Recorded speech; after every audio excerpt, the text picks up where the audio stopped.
دونوں سپاہی چوکی کو واپس روانہ ہوئے۔ راستے میں سپاہی نے اپنے ساتھی کو بتا دیا کہ اصل واقعہ کیا ہوا ہے۔ اس کے ساتھی کے دل میں رشک سا پیدا ہوا، لیکن اس نے بتایا کہ اس کی غیر حاضری میں ایک لڑکی عجیب سی نظروں سے اسے دیکھتی رہی۔ یہ سپاہی اپنے ساتھی کے پیچھے جانا چاہتا تھا، مگر پیدل پہنچنا ناممکن تھا۔ باقی آدمی پیچھے کھڑے رہے۔ وہ بہت آگے چلا گیا۔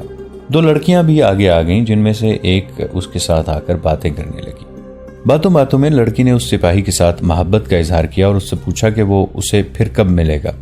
اس نے لڑکی کو بتایا کہ وہ کل رات کے دوسرے پہر گشت پر آئے گا۔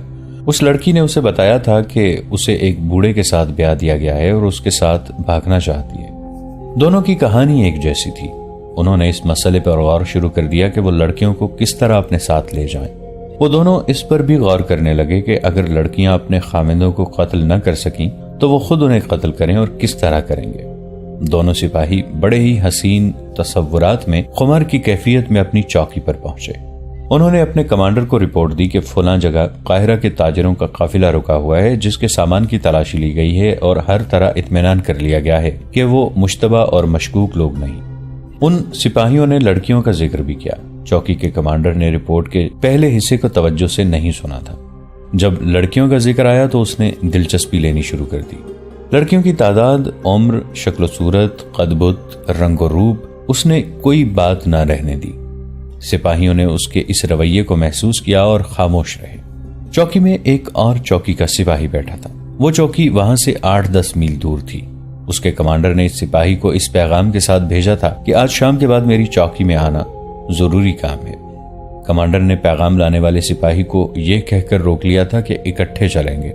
سورج غروب ہوتے ہی کمانڈر سپاہی کے ساتھ روانہ ہو گیا۔ دوسری چوکی پر پہنچا تو شام گہری ہو چکی تھی۔ چوکی ہری بھری جگہ پر تھی۔ وہاں اس شام کچھ اور ہی رونق تھی۔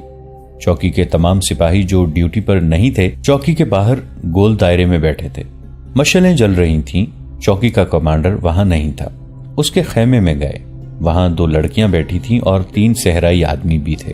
ان کے قریب ساز اور دف پڑے تھے۔ مہمان کمانڈر کے آتے ہی کھانا چنا گیا۔ سب کھا چکے تو چوکی کے کمانڈر کے کہنے پر سازندے اور لڑکیاں باہر چلی گئیں۔ دوسری چوکی کے کمانڈر نے پوچھا کہ یہ کون ہے اور باہر کیا ہو رہا ہے؟ یہ لڑکیاں ناچنے والی ہیں، کمانڈر نے جواب دیا، اور ان کے ساتھ سازندے ہیں۔ یہاں سے گزر رہے تھے، پانی پینے کے لیے روکے تو میں نے انہیں بٹھا لیا۔ لڑکیاں اچھی لگیں، میں نے انہیں کھانا بھی کھلایا ہے۔ یہ کہیں جا رہے تھے، میرے کہنے پر رک گئے ہیں۔ آج رات انہیں یہیں رکھوں گا۔ مجھے یہ سلسلہ اچھا نہیں لگا، دوسرے کمانڈر نے کہا۔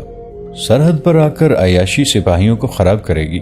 اس کے بغیر سپاہی زیادہ خراب ہو رہے ہیں، میزبان کمانڈر نے کہا۔ ایک ہمارے وہ ساتھی ہیں جو شہروں میں عیش کر رہے ہیں، ایک ہم ہیں جو معلوم نہیں کب سے یہاں بوگیر کتوں کی طرح آوارہ پھرتے ہیں۔ کیا تمہیں سپاہیوں نے کبھی پریشان نہیں کیا کہ ان کی جگہ دوسرے دستے لائے جائیں؟ میری چوکی میں تو 2 سپاہی آپس میں لڑ بھی چکے ہیں، مہمان کمانڈر نے کہا۔ اب تو سپاہیوں کو معمولی سی بات پر غصہ آ جاتا ہے۔ میں اپنے سالار ارکن تک درخواست بھیجوا چکا ہوں کہ ہم پر رحم کریں اور ہماری بدلی کریں، میزبان نے کہا۔ اس نے کوئی جواب نہیں دیا۔ میں کہتا ہوں ہمیں اس محاذ پر بھیج دیں جہاں بہت ہی سخت جنگ جاری ہے، یہاں سے ہٹا دیں جہاں کچھ بھی نہیں۔ ہم اپنا فرض ادا کر چکے ہیں، اب دوسروں کو بھیجیں۔ دوسری چوکی سے آیا ہوا کمانڈر بھی یہی محسوس کر رہا تھا جو اسے بتایا جا رہا تھا۔ بالائی کمان کی معمولی سی کوتاہی بڑے خطرناک نتائج سامنے لا رہی تھی۔ دشمن پر بجلیوں کے مانند ٹوٹنے والے مجاہدین نفسیاتی تشنگی اور خلفشار کا شکار ہو رہے تھے۔ وہ اب اپنی تسکین کے ذریعے خود پیدا کر رہے تھے اور فرض کے دوران رقص و سرود سے دل بہلا رہے تھے۔ رات گزرتی جا رہی تھی۔ لڑکیاں باری باری ناچتی تھیں۔ وہ تھک گئیں تو ان کے سازندوں نے گانا سنایا۔ سپاہی انہیں چیخ چیخ کر داد دے رہے تھے۔ 3-4 سپاہیوں نے لڑکیوں کی طرف پیسے پھینکے، جو لڑکیوں نے یہ کہہ کر واپس کر دیے کہ وہ وطن کے محافظوں سے پیسے نہیں لیں گی۔ ان کے سازندوں نے بھی سپاہیوں سے کہا کہ وہ ناچ گانے سے خوش ہوتے ہیں تو انہیں جب بھی بلایا جائے گا وہ بلا اجرت آ جایا کریں گے۔ ان تماشائیوں میں 2 کمانڈر تھے۔ ان کے عہدے کوئی زیادہ اونچے تو نہیں تھے، پھر بھی وہ ذمہ دار افراد تھے۔ وہ دونوں اپنی ذمہ داریوں کو بھول چکے تھے۔ انہوں نے یہ معلوم کرنے کی کوشش نہ کی کہ ناچنے گانے والی یہ پارٹی آئی کہاں سے ہے اور جا کہاں رہی ہے، اور جو کچھ سازندوں نے اپنے متعلق بتایا تھا وہ صحیح بھی ہے یا نہیں۔ کمانڈروں نے یہ بھی نہ دیکھا کہ تماشائیوں میں مصر کے صحرائی لباس میں جو چند ایک آدمی بیٹھے ہیں وہ کون ہیں اور کہاں سے آئے ہیں، اور ان کمانڈروں نے یہ بھی نہ دیکھا کہ چوکی کے 4 سپاہی گشتی پہرے سے جلدی واپس آ گئے ہیں اور ان کی جگہ دوسرے 4 سپاہی پہرے کے لیے گئے ہی نہیں۔ چوکی سے کچھ دور رات کی طرح سیاہ چہروں والے کم و بیش 50 آدمی ایک دوسرے کے پیچھے سوڈان کی طرف سے آ رہے تھے۔ 2 آدمی ان سے بہت آگے تھے، پیچھے والے تھوڑا سا چل کر رک جاتے تھے۔ آگے والے 2 آدمی اندھیرے میں ادھر ادھر دیکھتے، رات کی آوازوں کو سننے کی کوشش کرتے اور گیدڑوں کی طرح بولتے۔ پیچھے والے اس آواز پر آگے چل پڑتے۔ آگے سے لومڑی کی قہقہ نما آواز سنائی جاتی تو وہ رک جاتے۔ کچھ دیر بعد گیدڑ کی آواز پر پھر چل پڑتے۔ دور چوکی سے سازوں کے دھیمے دھیمے نغمے سرحد کی خاموش فضا میں بکھر رہے تھے۔ آگے چٹانی علاقہ آ گیا، سیاہ چہروں والے کالے کالے سائے چٹانوں میں غائب ہو گئے۔ ان کے پاس برچیاں تھیں، تلواریں اور خنجر بھی تھے، اور ہر ایک نے 4-4 5-5 کمانیں اور تیروں کا وزنی خزانہ اٹھا رکھا تھا۔ ان کے استقبال کے لیے وہاں 3-4 آدمی موجود تھے۔ ان میں سے کسی نے آنے والی پارٹی کے سردار سے ہنس کر کہا، لڑکیوں نے کام کر دیا ہے۔ ہاں، سردار نے کہا، ہم ان کے سازوں کے نغمے سنتے آئے ہیں۔ میں نے 10-12 آدمی وہاں تماشائیوں کے بھیس میں بھیج دیے ہیں۔ ان میں سے ایک نے آ کر اطلاع دی تھی کہ محفل گرم ہو گئی ہے اور راستہ صاف ہے۔ گشتی سنتری بھی ناچ گانے میں چلے گئے ہیں۔ نیل سے بھی اچھی اطلاع ملی ہے۔ استقبال کرنے والوں میں سے ایک نے کہا، ان لوگوں نے لڑکیوں سے صحیح کام لیا ہے۔ 2 سپاہیوں کو جو کل رات اس طرف پہرے پر ہوں گے پھانس لیا گیا ہے۔ میں نے اطلاع بھیج دی ہے، کل رات کم از کم 3 بڑی کشتیاں آ جائیں گی۔ وہ آگے چل پڑے۔ چٹانیں اونچی ہوتی گئیں، آگے پہاڑیاں آ گئیں۔ سردار رک گیا اور اس نے ساری پارٹی کو بھی روک دیا۔ اس نے استقبال کرنے والوں سے سرگوشی میں کہا، یہ نہ بھولنا کہ یہ سب حبشی ہیں۔ ان کا مذہب عجیب و غریب ہے اور ان کی عادتیں اور رسومات تمہیں حیران کر دیں گی۔ احتیاط یہ کرنی ہے کہ یہ جیسی مضحکہ خیز حرکت کریں اسے احترام کی نگاہ سے دیکھنا۔ ہم انہیں مذہب کے نام پر لائے ہیں، انہیں یہ جھانسا دیا ہے کہ ہم انہیں اس جگہ لے جا رہے ہیں جہاں خدا رہتا ہے، وہ خدا جو ریت کو پیاسا رکھتا ہے، سورج کو آگ دیتا ہے اور آسمان سے بجلی اور پانی برساتا ہے۔ ایک مشکل پیش آئے گی، یہ لوگ جنگ سے پہلے انسانی قربانی دینے کے قائل ہیں۔ یہ ان کا سردار بتائے گا کہ قربانی مرد کی دینی ہے یا عورت کی، یا ایک مرد اور ایک عورت کی۔ اگر ہم نے ان کی یہ رسم پوری کر دی تو پھر انہیں لڑائی میں دیکھنا، قاہرہ کی اینٹ سے اینٹ بجا دیں گے۔ سلطان صلاح الدین کی یہ فوج ان کے سامنے ایک دن سے زیادہ نہیں ٹھہر سکے گی۔ سردار نے سب سے کہا، سجدے میں گر پڑو، تم خدا کے گھر آ گئے ہو۔ سب سجدے میں گر پڑے، سردار کے کہنے پر اٹھے اور سردار کے پیچھے چل پڑے۔ یہ سوڈانی حبشی تھے جنہیں مصر میں داخل کیا جا رہا تھا۔ انہیں چھپانے کے لیے اس پہاڑی خطے کا انتخاب کیا گیا تھا۔ فرعون کے وقتوں کی غاریں جو دراصل زمین دوز عمارتیں تھیں، بہت بڑی فوج کو گھوڑوں اور اونٹوں کو چھپا سکتی تھی۔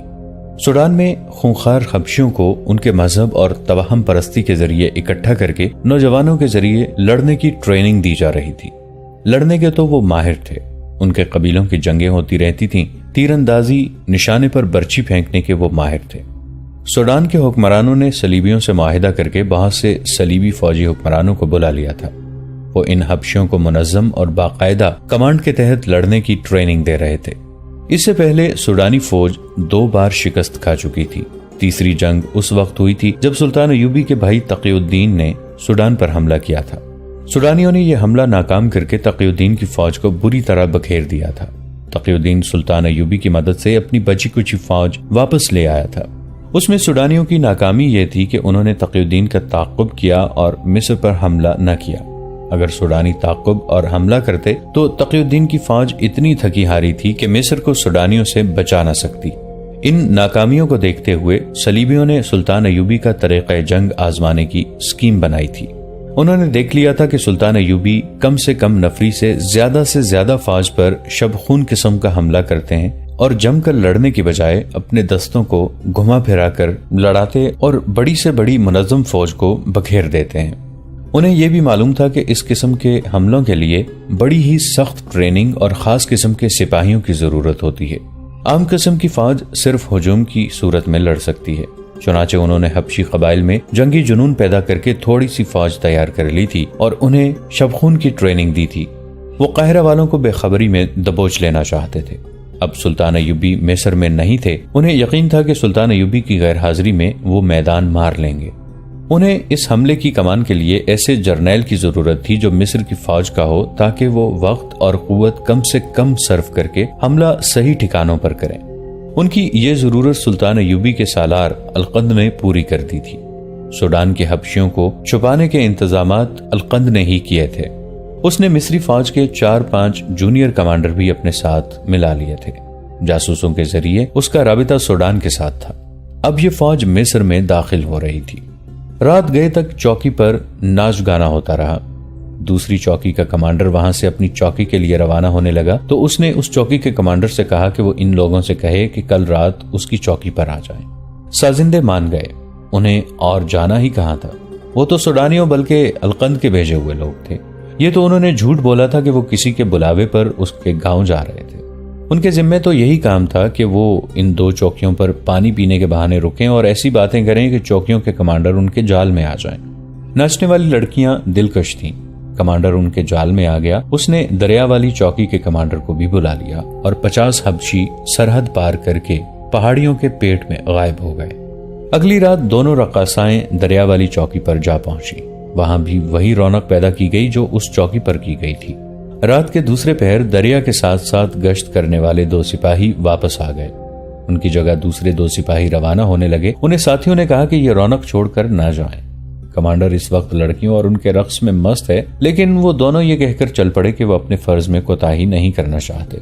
یہ وہی 2 سپاہی تھے جن سے لڑکیوں نے محبت کا اظہار کر کے کہا تھا کہ وہ اپنے بوڑھے خاوندوں سے نجات حاصل کر کے ان کے ساتھ جانا چاہتی ہیں۔ انہیں فرض کا اتنا خیال نہیں تھا جتنا ان لڑکیوں کے پاس پہنچنے کا اشتیاق تھا۔ لڑکیوں نے انہیں کہا تھا کہ وہ انہیں ملیں گی۔ اس سے پہلے وہ آہستہ آہستہ چلتے، رکتے اور چلتے تھے، مگر اس رات چوکی سے ذرا دور ہوتے ہی انہوں نے گھوڑے دوڑا دیے۔ ایک جگہ گھوڑے روک کر اترے اور آہستہ آہستہ چلتے الگ ہو گئے۔ دونوں لڑکیاں مختلف جگہوں پر ان کا انتظار کر رہی تھیں۔ وہ دونوں انہیں دریا سے دور چٹانوں میں لے گئیں۔ دونوں نے ان پر اپنے حسن و جوانی اور محبت کا طلسم طاری کر دیا اور خامندوں کے قتل کی اسکیمیں بنتی رہیں۔ دونوں نے کہا کہ وہ اپنے خامندوں کو شراب میں خواب آور صفوف پلا کر سلائی ہیں۔ دونوں سپاہی ایک چٹان کے اس طرف، دوسرا کہیں اور طرف، صرف فرض ہی کو نہیں گرد و پیش کو اور دنیا کو بھی فراموش کیے بیٹھے تھے۔ اس جگہ سے تھوڑی دور آگے جہاں ان سپاہیوں نے تاجروں کے قافلے کو بیٹھے دیکھا تھا، دریا کے کنارے 4 سائے ادھر ادھر حرکت کر رہے تھے۔ دریا کی ہلکی ہلکی لہریں جل ترنگ بجا رہی تھیں۔ یہ آدمی پانی کی سطح پر تاریکی میں دور دیکھنے کی کوشش کر رہے تھے۔ وہ بے چین ہوئے جا رہے تھے۔ ایک نے کہا، نہیں، اس وقت تک آ جانا چاہیے تھا۔ دوسرے نے کہا، انہیں اطلاع تو دے دی گئی تھی۔ ایک نے آنکھیں سکیڑ کر کہا، وہ بادبان معلوم ہوتے ہیں۔ اس نے ایک دیا جلا کر آہستہ آہستہ دائیں بائیں ہلانا شروع کر دیا۔ دریا میں دور 2 دیے جلتے نظر آئے اور بجھ گئے۔ تھوڑی دیر بعد ایک بادبانی کشتی کنارے کے ساتھ آ کر رکی۔ کنارے پر کھڑے ایک آدمی نے کہا، کسی کی اونچی آواز نہ نکلے۔ مکمل خاموشی سے سیاہ کالی حبشی کشتی سے کنارے پر کودنے لگے۔ اس کے پاس میں ایک اور کشتی آ رکی، اس میں سے بھی حبشی اترے۔ یہ بہت بڑی کشتیاں تھیں۔ ان میں سے کم و بیش 200 حبشی اترے، پھر ان میں سے سامان اترنے لگا۔ یہ سب جنگی سامان تھا۔ جو ہی کشتیاں خالی ہوئیں، ملاحوں سے کہا گیا کہ بہت تیزی سے کشتیاں واپس لے جائیں۔ ملاحوں نے بادبانوں کے رسے کھینچے، رخ بدلے اور کشتیاں ساحل سے ہٹ کر اندھیرے میں غائب ہو گئیں۔ حبشیوں کی یہ کھیپ بھی چٹانوں میں سے ہوتی ہوئی پہاڑیوں میں گئی اور غائب ہو گئی۔ یہ دونوں سپاہی واپس آئے تو چوکی پر ناچ گانے کی محفل ختم ہو گئی تھی۔ سپاہی اپنے اپنے خیموں کو جا رہے تھے۔ ناچنے گانے والوں کے لیے کمانڈر نے الگ خیمہ لگا دیا تھا۔ اسے ایک لڑکی کچھ زیادہ ہی اچھی لگی۔ وہ چہرے مہرے سے معصوم سی لگتی تھی۔ کمانڈر نے یہ سوچ کر کہ یہ پیشہ ور لوگ ہیں، سازندوں سے کہا کہ اس لڑکی کو وہ اس کے خیمے میں بھیج دیں۔ یہ لوگ دراصل جاسوس اور تخریب کار تھے۔ ان کا مشن ہی یہ تھا کہ ان 2 چوکیوں کو اپنے جال میں الجھائے رکھیں اور ان کے کمانڈروں کو اپنے قبضے میں لینے کی کوشش کریں تاکہ سوڈان سے حبشی فوج مصر میں داخل ہوتی رہے۔ اس کمانڈر نے لڑکی کو اپنے ساتھ رکھنے کی خواہش کا اظہار کیا تو اس کی خواہش پوری کر دی گئی۔ رقاصہ اس کے ساتھ خیمے میں چلی گئی۔ کمانڈر ادھیڑ عمر تھا اور لڑکی نوجوان۔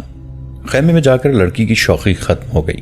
وہ تو ناچنے کودنے والی اور بڑی ہی پیاری مسکراہٹ سے تماشائیوں کا دل بہلانے والی رقاصہ تھی۔ باہر کی مشعلیں بجھ گئی تھیں۔ خیمے میں دیا جل رہا تھا۔ لڑکی ایک طرف بیٹھ کر کمانڈر کو گہری نظروں سے دیکھنے لگی۔ میں نے کبھی شراب نہیں پی، کمانڈر نے کہا۔ میرے باپ نے کبھی شراب نہیں پی تھی، رقاصہ نے کہا۔ تم نے شراب کا نام کیوں لیا ہے؟ میں نے تو نہیں کہا تھا کہ شراب پیو۔ تم شاید یہ کہنا چاہتے ہو کہ ہمارے پاس شراب بھی ہوگی اور میں لا کر تمہیں پلاؤں گی۔ کہتے ہیں شراب کے بغیر عورت اور عورت کے بغیر شراب بے مزہ اور پھیکی ہوتی ہے، کمانڈر نے مسکرا کر کہا۔ میں شراب کے ذائقے سے واقف نہیں اور میں غیر عورت کی چاشنی سے بھی آشنا نہیں۔ پھر تم اناڑی گنہگار ہو، رقاصہ نے سنجیدگی سے کہا۔ میں تم سے کوئی نقد اجرت نہیں لوں گی، میری ایک بات مان لو تو میں اسی کو ساری رات تمہارے ساتھ گزارنے کی اجرت سمجھوں گی۔ بات یہ ہے کہ گناہ میں وہ چاشنی نہیں جو گناہ نہ کرنے میں ہے۔ تم مرد ہو، اس تنہائی میں جب ایک جوان لڑکی تمہارے پاس ہے، تمہیں میری یہ بات عجیب لگے گی، تم میری بات مانو گے نہیں۔ ذرا غور کرو، تمہارا چہرہ بتا رہا ہے کہ تم نے آج پہلی بار گناہ کا ارادہ کیا ہے۔ رات اتنی سرد ہے مگر تمہارے ماتھے پر مجھے پسینے کے قطرے نظر آ رہے ہیں۔ تم ٹھیک کہہ رہی ہو، ادھیڑ عمر کمانڈر نے کہا۔ ہمیں جب فوجی تربیت دی گئی تھی تو گناہوں سے بچنے کے طریقے بھی بتائے گئے تھے۔ جنگی اور جسمانی تربیت کے ساتھ روحانی اور اخلاقی تربیت بھی شامل ہوتی ہے۔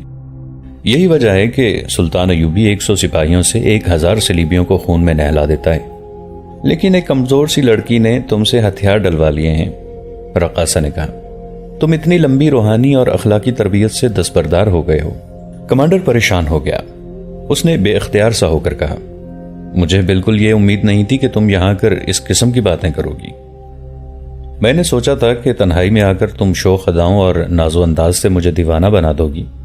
تمہارے ہونٹوں کی وہ مسکراہٹ کہاں ہے جس نے مجھے مجبور کر دیا تھا کہ تمہارے آدمیوں سے تمہاری بھیک مانگو؟ میں تمہارے عوض عربی نسل کے 2 گھوڑے دینے کے لیے تیار ہوں۔ اپنی تلوار دو گے؟ لڑکی نے گردن کو خم دے کر پوچھا۔ اپنی برچی، اپنی ڈھال اور اپنا خنجر بھی دے دو گے؟ ہاں۔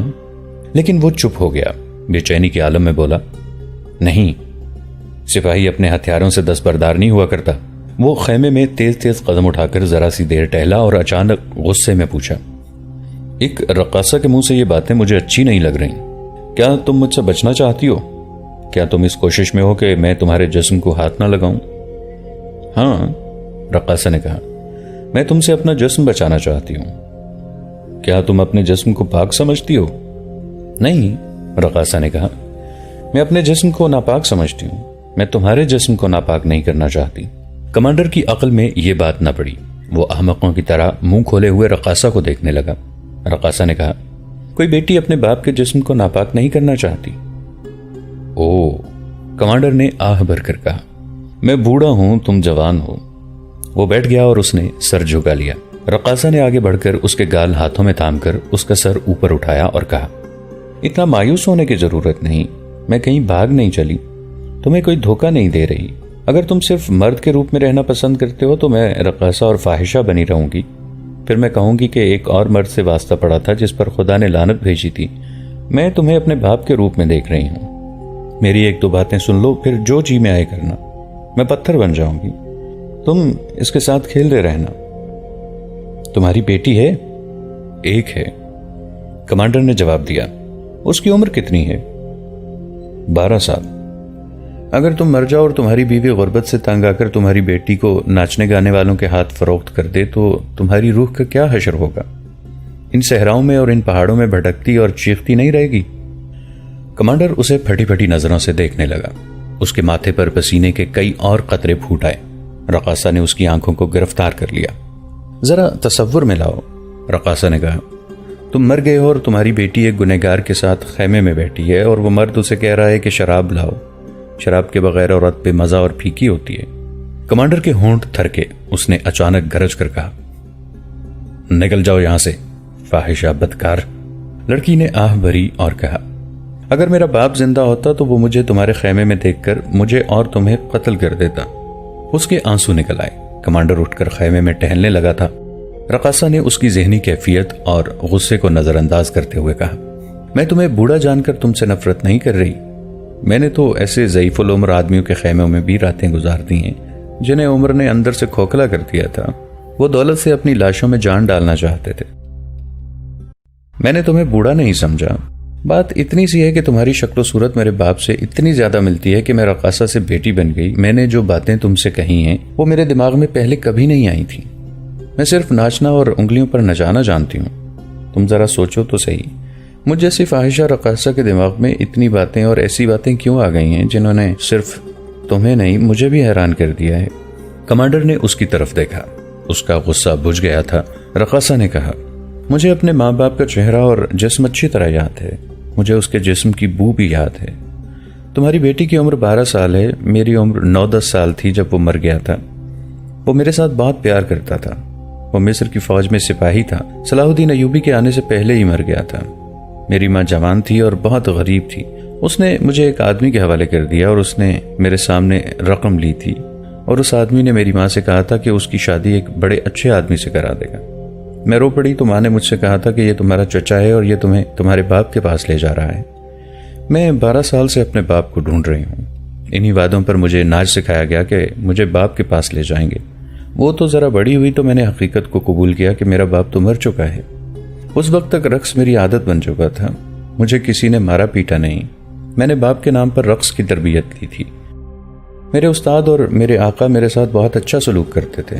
بہت اچھے کھانے کھلاتے تھے. پھر میں جوان ہو گئی تو مجھے اپنی قیمت کا اندازہ ہوا. اس قیمت نے میرے جذبات مار دی اور میں خوبصورت پتھر بن گئی. مگر تمہیں دیکھ کر مرے ہوئے جذبات جاگ اٹھے. اس کے آنسو نکل آئے. آہ لے کر کہنے لگی, یوں معلوم ہوتا ہے جیسے میرے باپ کی روح اس خیمے کے ارد گرد گھوم پھر رہی ہے. اس خیمے میں آنے سے پہلے میں نے ایسا کبھی محسوس نہیں کیا تھا. کبھی یوں لگتا ہے جیسے میرے وجود میری باپ کی روح ہے جو بھٹکتی پھر رہی ہے. تم اگر قیمتی رقاصہ تھی تو ان صحراؤں میں کیا لینے آئی ہو؟ کمانڈر نے پوچھا. میں اجرت پر آئی ہوں, رقاصہ نے جواب دیا. میں ان لوگوں کو نہیں جانتی. دوسری رقاصہ کو بھی میں اس سے پہلے نہیں جانتی تھی. مجھے بتایا گیا تھا کہ سرحد پر جانا ہے اور وہاں جس چوکی والے خواہش کریں انہیں بلا اجرت ناچ گانے سے خوش کرنا ہے. مجھے اجرت کی اتنی خوشی نہیں تھی جتنی اس کی کہ مصر کی عزت کی حفاظت کرنے والے مجاہدوں کا دل بہلانے جا رہی ہوں. میرا باپ بھی سپاہی تھا. میں دل کو دھوکہ دیتی رہی ہوں کہ میرے رقص سے میرے مجاہد باپ کی روح بھی بہل جاتی ہوگی. میں ایک دھوکہ ہوں, اپنے لیے بھی اور دوسروں کے لیے بھی, لیکن میں وطن کے مجاہدوں کو ناپاک نہیں کر سکتی. پچھلی چوکی والے کمانڈر نے مجھے اپنے خیمے میں بلایا تھا. میں نے انکار کر دیا تھا. تمہارے پاس صرف اس لیے آ گئی ہوں کہ تمہارے چہرے مہرے اور قد کاٹ میں مجھے اپنا باپ نظر آیا تھا. رقاصہ اس کے سامنے دو زانو ہو کر بیٹھ گئے. کمانڈر کا ہاتھ اپنے ہاتھوں میں لے کر اس نے آنکھوں سے لگایا, پھر چوما. کمانڈر نے دوسرا ہاتھ اس کے سر پر رکھ دیا اور پوچھا, تمہارا نام کیا ہے؟ میرے آقا مجھے برق کہتے ہیں, رقاصہ نے جواب دیا. باپ مجھے زہرا کہتا تھا. جاؤ زہرا, کمانڈر نے ایسے پیار سے کہا جس میں شفقت تھی. اپنے خیمے میں چلی جاؤ. تم سو جاؤ گے تو چلی جاؤں گی. رات گزرتی جا رہی تھی. سازندوں میں سے 2 اپنے خیموں میں جاگ رہے تھے. دوسری رقاصہ اور باقی سازندے گہری نیند سوئے ہوئے تھے. جاگنے والوں میں سے ایک نے دوسرے سے کہا, ہمارا طریقہ صحیح معلوم نہیں ہوتا. ہم ان لڑکیوں کو یہ کہہ کے ساتھ لائے تھے کہ ناچ گانے سے فوجیوں کا دل بہلانے جا رہے ہیں. ضرورت یہ تھی کہ ان لڑکیوں کو بتا دیتے کہ ہمارا اصل مقصد کیا ہے. کسی رقاصہ پر بھروسہ نہیں کیا جا سکتا. دوسرے نے کہا, یہ لڑکی جو کمانڈر کے خیمے میں ہے جذبات میں آ کر الگ تھلگ انعام لے کر اسے یہ بتا سکتی ہے کہ ہم سرحدی چوکیوں کے لیے دھوکہ اور فریب بن کر آئے ہیں. ہمیں اپنا راز کسی رقاصہ کو نہیں دینا چاہیے. ان دونوں کو اپنی اجرت سے غرض ہے. ہم انہیں منہ مانگی اجرت دے چکے ہیں. ہمارا کام ہو گیا ہے. اگر ہم نے اسے یہ بتا دیا ہوتا کہ ہمارا مقصد کیا ہے تو یہ لڑکی اس کمانڈر کو اچھی طرح اندھا کر لیتی. یہ بھی ممکن تھا کہ وہ اسے اس حد تک پھانس لیتی کہ اسی کی مدد سے ہم حبشیوں کو اندر لے آتے. ہمارے استاد ہم سے زیادہ عقل رکھتے ہیں. یہ لڑکیاں ہمارے ہتھیار ہیں. ہتھیاروں کو کبھی ہم نے ہمراز نہیں بنایا. کمانڈر کے خیمے میں یہ حالت تھی کہ کمانڈر اس اطمینان کے ساتھ سو گیا تھا کہ رقاصہ نے اسے گناہ سے صاف کر دیا اور اس کے سینے میں باپ کو بیدار کر دیا تھا. رقاصہ اسے بہت دیر دیکھتی رہی. کمانڈر کا چہرہ جب رقاصہ کے آنسوؤں میں چھپ گیا تو وہ خیمے سے نکل گئی. اپنے خیمے میں گئی اور سو گئی. رات کی 1 ہی ساعت رہتی تھی جو گزر گئی. ناچنے گانے والے جاگے تو سورج اوپر آ گیا تھا. لڑکیوں کو معلوم نہیں تھا کہ انہیں کہاں جانا ہے. سازندے انہیں اپنے ساتھ لے جانے لگے تو کمانڈر باہر کھڑا تھا. زہرا دوڑ کر اس تک گئی اور کہا, میرے سر پر ہاتھ رکھو. کمانڈر نے اس کے سر پر ہاتھ رکھا تو زہرا نے اس کا دوسرا ہاتھ پکڑ کر آنکھوں سے لگایا اور وہ بھیگی آنکھوں سے اس سے رخصت ہو گئی۔ وہ دریا کی طرف چلے گئے۔ کہیں سے 2 شتر سوار آئے، وہ اونٹوں سے اترے، اونٹوں کو بٹھا لیا، دونوں لڑکیوں کو سوار کیا اور چل پڑے۔ یہ شتر سوار اسی گروہ کے افراد تھے جو قریب ہی کہیں ان کے انتظار میں چھپے ہوئے تھے۔ یہ گروہ اس جگہ پہنچا جہاں تاجروں کا قافلہ 4 لڑکیوں کے ساتھ خیمہ زن تھا۔ یہ دونوں گروہ ایک دوسرے کو یوں ملے جیسے اجنبی ہوں۔ لڑکیاں ناچنے والی لڑکیوں کو مردوں سے الگ دریا کے کنارے لے گئیں۔ ان کا مقصد ہی یہی تھا کہ انہیں مردوں سے الگ کر دیا جائے۔ چاروں لڑکیوں نے زہرا اور اس کی ساتھی رقاصہ کو اپنے متعلق بتایا کہ وہ ان آدمیوں کی بہو بیٹیاں ہیں اور سیر کے لیے ان کے ساتھ آئی ہیں۔ ادھر مردوں کی منڈلی میں اصل مشن پر گفتگو ہو رہی تھی۔ سازندوں نے اپنی 2 راتوں کی کارگزاری سنائی۔ دوسرے گروہ نے انہیں بتایا کہ ان کے 2 راتوں کے ناچ گانے سے کم و بیش 100 حبشی اندر آ گئے ہیں اور ان لڑکیوں نے 2 سپاہیوں کے ساتھ جو کھیل کھیلا ہے اس سے 200 سے زائد حبشی آ گئے ہیں۔ اپنی اپنی کارگزاری سنانے کے بعد انہوں نے یہ فیصلہ کیا کہ ناچ گانے سے حبشیوں کی زیادہ تعداد نہیں آ سکتی، دریا کا راستہ زیادہ بہتر ہے، کشتیوں میں زیادہ آدمی اندر آ سکتے ہیں۔ اس مقصد کے لیے انہوں نے طے کیا کہ لڑکیاں ان 2 سپاہیوں کے علاوہ 2 یا 4 اور گشتی سنتریوں کے ساتھ یہی کھیل کھیلیں تاکہ ہر رات کشتیاں آ سکیں۔ یہ فیصلہ بھی ہوا کہ زہرا اور اس کی ساتھی رقاصہ کو یہیں کہیں قریب رکھا جائے لیکن اس راز میں شامل نہ کیا جائے۔ سازندوں نے بعد میں زہرا اور اس کی ساتھی سے کہا کہ ان کا کام ختم ہو چکا ہے، یہ جگہ بہت خوبصورت ہے، اس لیے چند دن یہیں فارغ گزارے جائیں۔ انہوں نے لڑکیوں کو ایسے انداز سے اکسایا کہ وہ رک گئیں۔ دوسرے گروہ کی لڑکیوں نے انہیں اپنے ساتھ بے تکلف کر لیا لیکن ان کی قیام کی جگہ ذرا دور بنائی۔ اس رات زہرا سو نہ سکی، اسے کمانڈر یاد آ رہا تھا۔ اس کی شخصیت زہرا کے دل میں اتر گئی تھی، ایک تو اس لیے کہ کمانڈر میں اسے اپنے باپ کی تصویر نظر آتی تھی اور دوسرے اس لیے کہ وہ پہلا مرد تھا جس نے اسے کھلونا سمجھنے کی بجائے اس کے سر پر ہاتھ رکھا تھا، اور تیسرے اس لیے کہ کمانڈر نے اسے زہرا کہا، برق نہیں کہا تھا۔ اس کی ساتھی رقاصہ سو گئی تھی اور اس کے گروہ کے سازندے بھی سو گئے تھے۔ وہ اٹھی اور خیمے سے باہر نکل گئی۔ اس نے راستہ دیکھا ہوا تھا۔ وہ تیز تیز قدم اٹھاتی چوکی کی طرف چل پڑی۔ وہ اتنی تیز اور اتنی زیادہ چلنے کی عادی نہیں تھی لیکن اس کے جذبات اسے قوت دے رہے تھے۔ وہ چوکی تک پہنچ گئی۔ کمانڈر کے خیمے سے وہ واقف تھی۔ وہ خیمے میں چلی گئی۔ کمانڈر گہری نیند سویا ہوا تھا۔ اس کی آنکھ کھل گئی۔ اندھیرے میں اس نے وہ ہاتھ پکڑ لیا جو کوئی اس کے منہ پر پھیر رہا تھا۔ ہاتھ چھوٹا سا تھا جو مردانہ نہیں ہو سکتا تھا۔ اس نے ہڑبڑا کر پوچھا، کون ہو؟ زہرا۔ وہ اٹھ بیٹھا۔ زہرا نے کہا، تمہیں دیکھنے آئی ہوں، سو جاؤ، میں جا رہی ہوں۔ کمانڈر نے دیا جلا دیا اور پوچھا کہ وہ کہاں سے آئی ہے۔ زہرا نے بتایا تو کمانڈر باہر نکلا، 2 گھوڑے تیار کیے اور زہرا کو باہر لے جا کر ایک گھوڑے پر اسے سوار کرایا، دوسرے پر خود سوار ہوا اور گھوڑے چل پڑے۔ راستے میں زہرا جذباتی باتیں کرتی رہی اور کمانڈر شفقت اور پیار سے سنتا رہا۔ اپنے ٹھکانے سے کچھ دور ہی تھے کہ زہرا نے اسے روک کر واپس چلے جانے کو کہا۔ کمانڈر نے اس کے سر پر ہاتھ پھیرا اور واپس آ گیا۔ زہرا جب اپنے ٹھکانے پر پہنچی تو اس کے ساتھ کا ایک آدمی جاگ رہا تھا۔ اس نے زہرا سے پوچھا کہ وہ کہاں گئی تھی۔ زہرا نے بتایا کہ ایسے ہی گھومنے پھرنے نکل گئی تھی۔ اس آدمی نے کریدنا شروع کر دیا۔ اسے شک تھا، زہرا نہیں بتانا چاہتی تھی کہ وہ کہاں گئی تھی۔ تم ہماری اجازت کے بغیر کہیں نہیں جا سکتی، اس آدمی نے حکم دیا۔ میں تمہاری زر خرید نہیں ہوں، زہرا نے کہا۔ میں نے جو اجرت لی تھی اس کے عوض کام پورا کر چکی ہوں، میں کسی کے حکم کی پابند نہیں۔ تم اپنے حاکموں کے پاس شاید زندہ نہیں پہنچنا چاہتی، اس آدمی نے کہا۔ اب ہم سے پوچھے بغیر کہیں جا کے تو دیکھو۔ دونوں سپاہی اپنی گشت کے دوران دریا کے کنارے جاتے رہے۔ دونوں لڑکیاں انہیں الگ الگ لے جاتی اور اس دوران حبشیوں سے لدی ہوئی 2 بادبانی کشتیاں تاریکی میں کنارے آ لگتیں۔ حبشیوں کو پہاڑیوں میں اگل کر تاریکی میں وہ کشتیاں غائب ہو جاتی۔ ان 4 لڑکیوں نے 2 اور سپاہیوں کو بوڑھے خامدوں کی نوجوان بیویاں بن کر اور ان کے ساتھ بھاگ جانے کا جھانسا دے کر اپنے جال میں پھانس لیا تھا۔ پہاڑی خطے میں اتنے زیادہ حبشی جمع ہو چکے تھے جو رات کے وقت سرحدی چوکیوں پر حملہ کر کے وہاں کی نفری کو سوتے میں آسانی سے ختم کر سکتے تھے، لیکن ان کے کمانڈروں نے عقل کی بات سوچی تھی۔ سرحدی چوکیوں پر حملے کی خبر قاہرہ پہنچ سکتی تھی۔ اس کا نتیجہ یہ ہوتا کہ قاہرہ سے فوج آ جاتی اور صلیبیوں کی یہ اسکیم تباہ ہو جاتی کہ قاہرہ پر اچانک اور بے خبری میں حملہ کریں گے۔ پہاڑیوں میں حبشیوں کی تعداد تیزی سے بڑھتی جا رہی تھی اور سوڈان میں صلیبی مشیروں نے وہ صلیبی کماندار جنہیں قاہرہ پر حملہ کرنا تھا مقرر کر دیے۔ انہیں چند دنوں بعد مصر کی سرحد میں داخل ہو کر ان پہاڑیوں میں آنا اور حملے کی تیاری کرنی تھی۔ سالار القند ابھی تک قاہرہ میں اپنے فرائض سر انجام دے رہا تھا۔ اس کی کسی حرکت سے کسی کو شک نہیں ہوتا تھا کہ وہ بہت بڑی غداری کا مرتکب ہونے والا ہے۔ اسے رات کو گھر میں پوری رپورٹ مل جاتی تھی کہ کتنے حبشی گزشتہ رات آ چکے ہیں اور ان کی تعداد کتنی ہو گئی ہے۔ حملے کی قیادت اسی کو کرنی تھی۔ اس نے پلان تیار کر لیا تھا۔ حبشی ہزاروں کی تعداد میں اکٹھے ہو گئے تو انہوں نے اپنے مذہب کا مسئلہ کھڑا کر دیا۔ پہلے وہ آپس میں خسر پسر کرتے رہے۔ ان کا مطالبہ یہ تھا کہ انسان کی قربانی دی جائے۔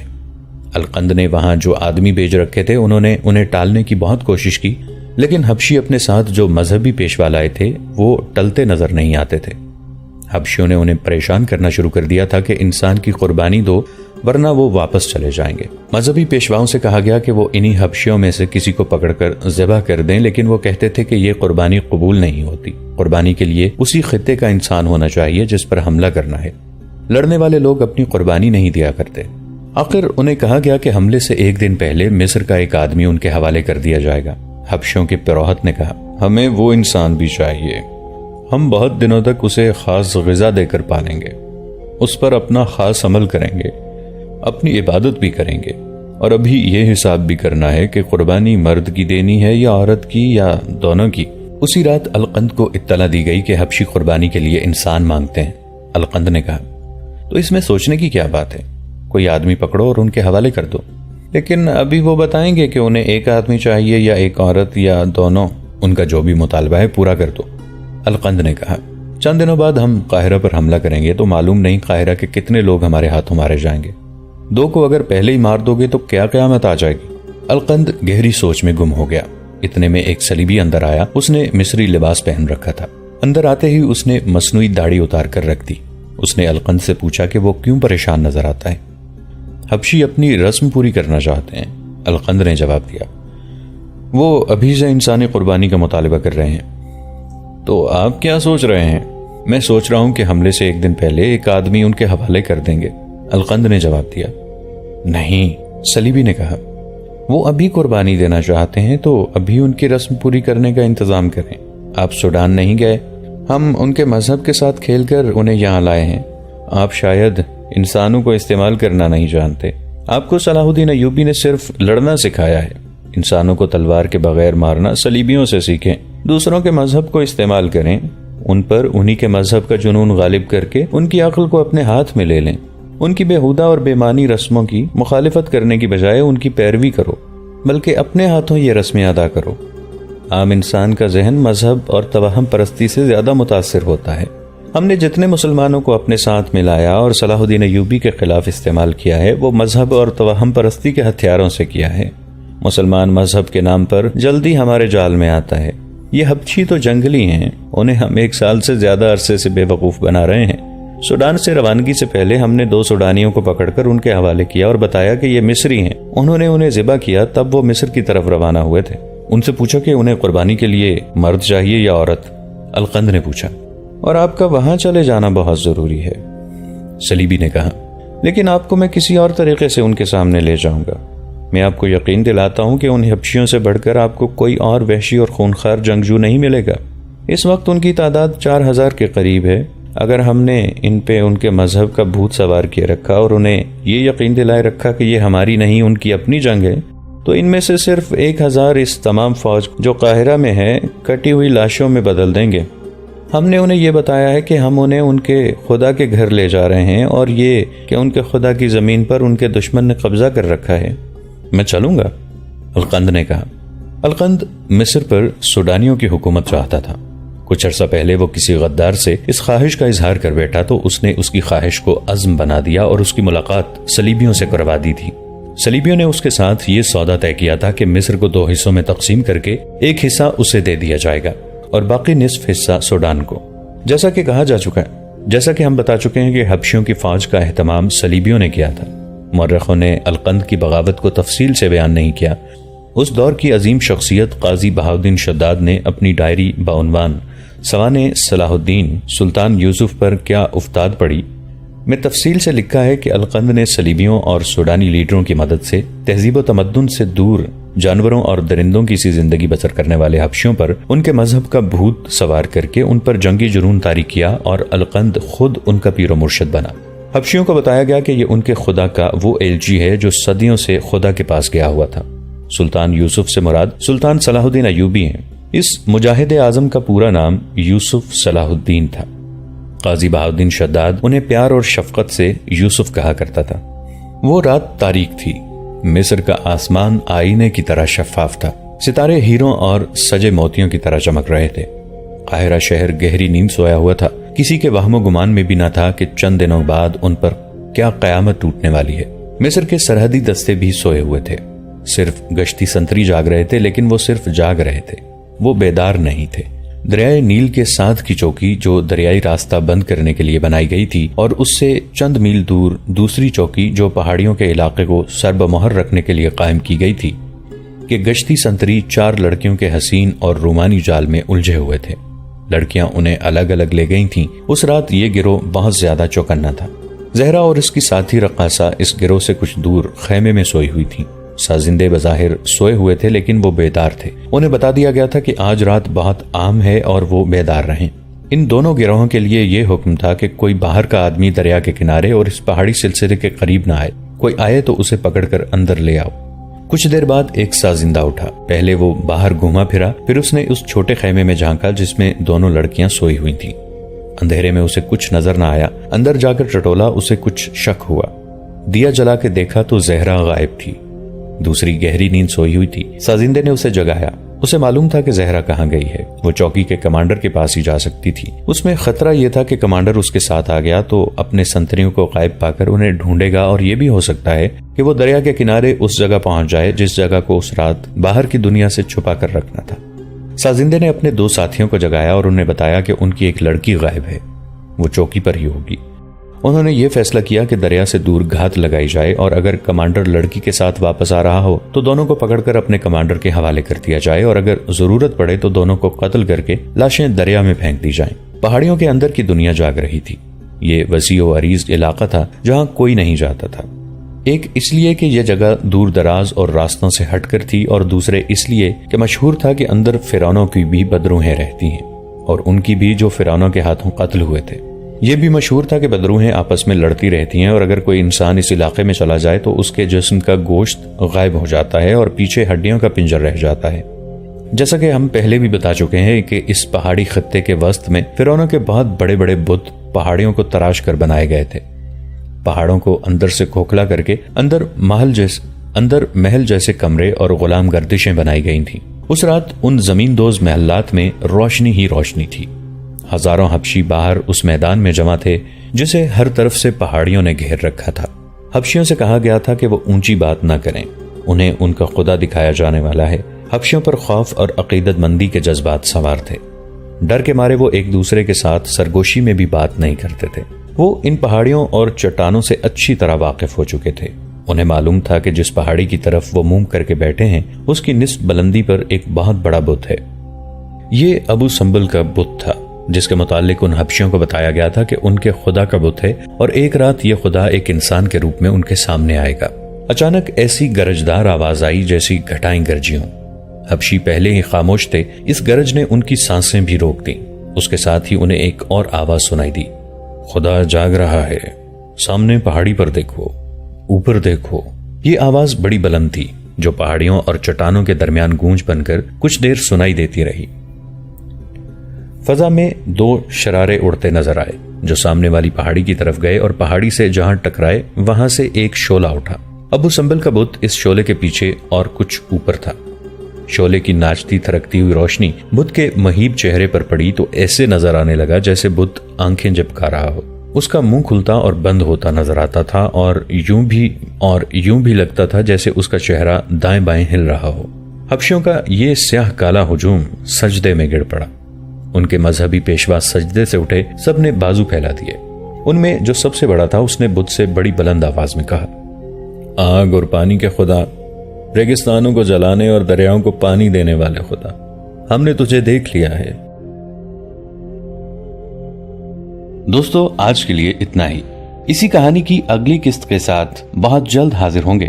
نیچے کامنٹ سیکشن میں اپنی رائے کا اظہار ضرور کیجیے گا۔ ہمارے اس چینل کو سبسکرائب کر کے نیچے موجود بیل آئیکن کو بھی ضرور کلک کیجیے گا۔